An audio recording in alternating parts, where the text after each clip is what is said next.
Hello and welcome to Question Time. I'm Benga Ashiru.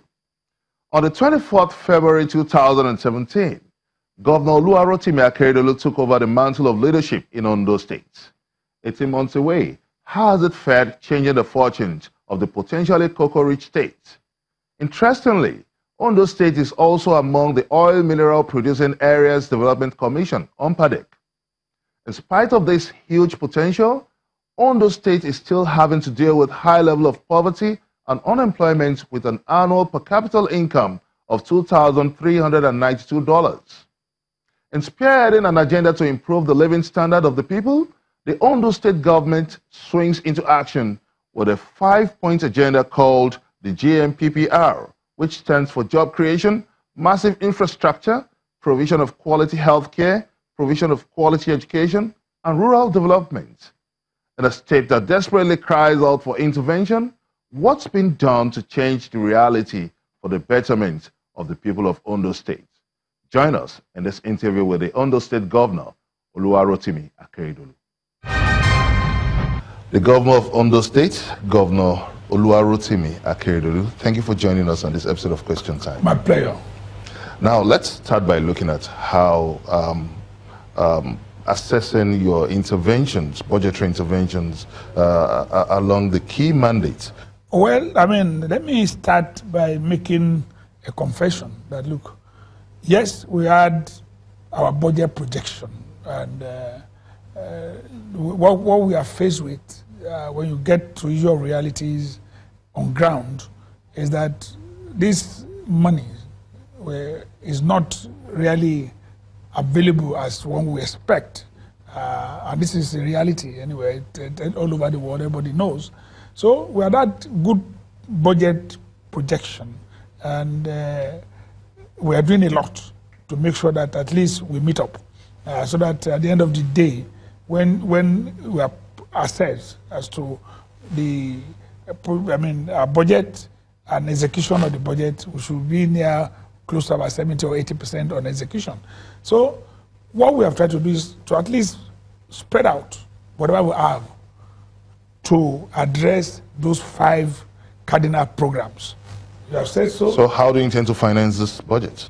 No, we're trying to raise up our IGR, which is going up, and I know that is going up and it's doing well.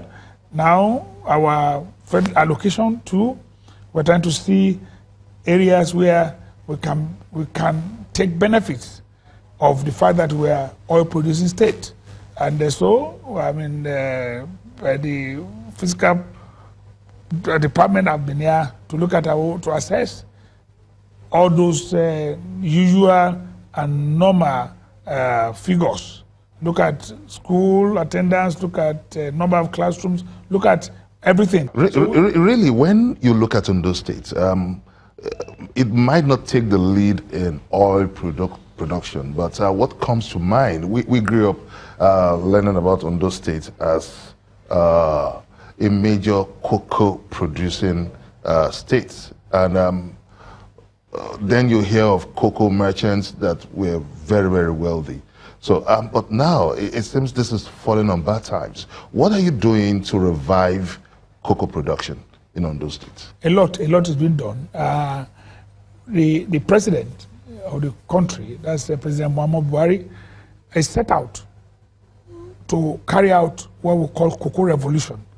And the target is Ondo State to spread out to other cocoa producing states. So what we are doing is this. We have acquired land in what we call Jugbere farm, and that is over 10,000 hectares that we want to use for rejuvenation of cocoa plantation. So I was there over the weekend or so, that I saw we have a lot of seedlings that we have made, and in fact, if not tomorrow, early next week, we are going to distribute some of this to cocoa farmers in Ondo State.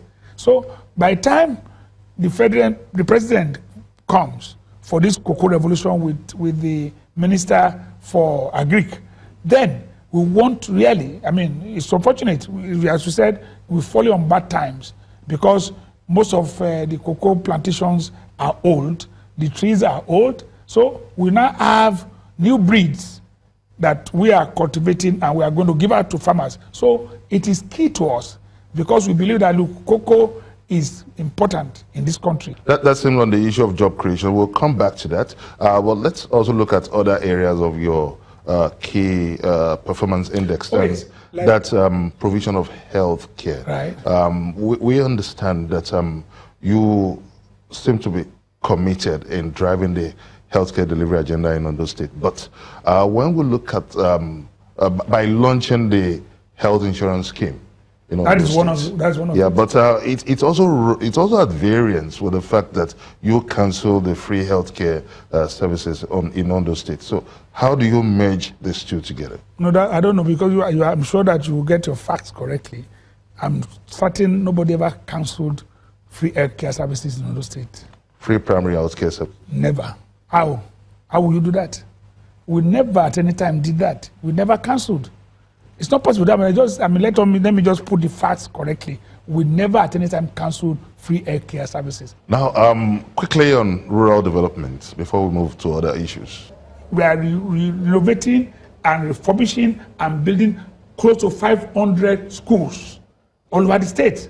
So with that, it gives it a different thing, particularly at the rural area. People at Molenge and all those things who have, some of them came and said, "Oh God, why don't you turn this to secondary school for us?" And those are primary schools that we have to renovate. That is part of rural development. But majorly, because I have said that in my time, what I want to do is to make sure that there is access for our farmers. So we want to create farm to market roads. And part of what we are trying to do is to have partnership with RAMP, the Rural Access and Mobility Project of World Bank. And we're already keen to it. You go today, we have started constructing roads. How many kilometers of road have you constructed in the last 18 months since your assumption of office? Oh, in the last 18 months, we have done close to 50 kilometers, if not more. That is, but not necessarily our rural areas alone, even in the Oba Center. Akure, Idonre, Ikare, it's there for everybody to see. So we have done that in our 18 months, and we are doing more. Because today you need to go to a place like Owo. The dual carriageway, that is the express road, is started in earnest.